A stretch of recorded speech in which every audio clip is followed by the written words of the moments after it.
My name is Sheridan, and I am the general manager at Night Moves Cafe.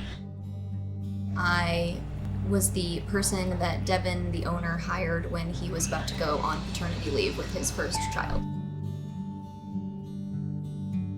I was working here about 6 months before I went full-time. I was just a 1 day a week, just like part-time, just so that Devin could have a weekend, because he ran the cafe by himself for its pretty much entire existence, and we've been here for just over 9 years.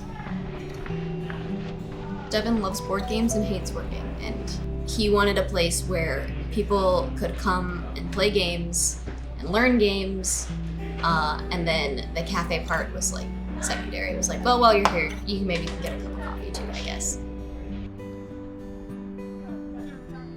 It was a laundromat, and they basically gutted it and they turned it into what it is now.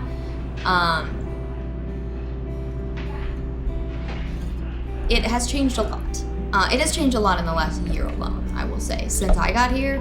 And so a lot of things have been fixed over the last year. That, like, this whole kitchen area was not like this. The counter around the sink back there used to be an old dining room table that somebody sawed a hole in, and it was not even attached to the wall. It was just like resting against it. So we've made a lot of just like structural improvements, especially in the kitchen, but the general vibe of the place has been the same. The like steampunky like gear has been the logo since day one, and the like black gold wooden aesthetic has been the idea from the beginning. It was always meant to be like a cozy space where it felt kind of like you were in your living room, or a fancy study, or like a tavern, even like just that natural wood-esque vibe. But I get here about a half hour before we open and just clean some stuff, restock anything that ran out last night.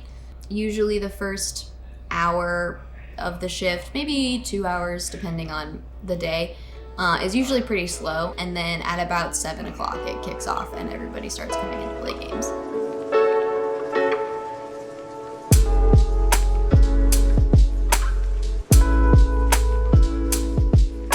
What I enjoy most about working at the cafe, I mean, it's the small things, it's the free coffee. No, I mean, the people that we have at this cafe are really special and unique. I think a lot of businesses have regulars. A lot of like food businesses have regulars, but there's something different about a game cafe regular, because the people who become regulars at the cafe just become our friends, and we just play games with them. I've never seen that before at any other business. I've done a lot of work throughout the years in a lot of different places, and this is the one where you show up and like the first 3 customers that come in are like 3 people that you played games with last Saturday at their house. Like, it's just, everybody just kind of, the cafe just collects people, and it just becomes a really nice, supportive, and fun community. When we first opened 9 years ago, the first, I think it was like maybe 100 and some games, were donated from Eureka Puzzles across the street. Some of the games that are still here in this collection have a little sticker that says donated from Eureka Puzzles from 9 years ago. Recently, where we get most of our stuff is actually conventions. Devin and I will run around the cafe run around the convention on foot, just talking to people, giving them our business cards, being like, hey, you designed this really cool game. We have a really cool cafe. Would you like your game to be in our cafe? And so we come back with boxes full of new games.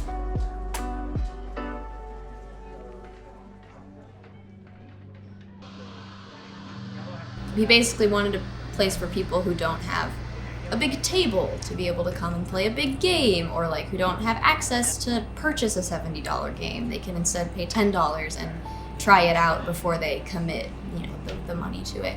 But it was mostly community focused, wanting to get people in here, not on their laptops, not on their phones, playing games, talking to each other, and learning something new maybe.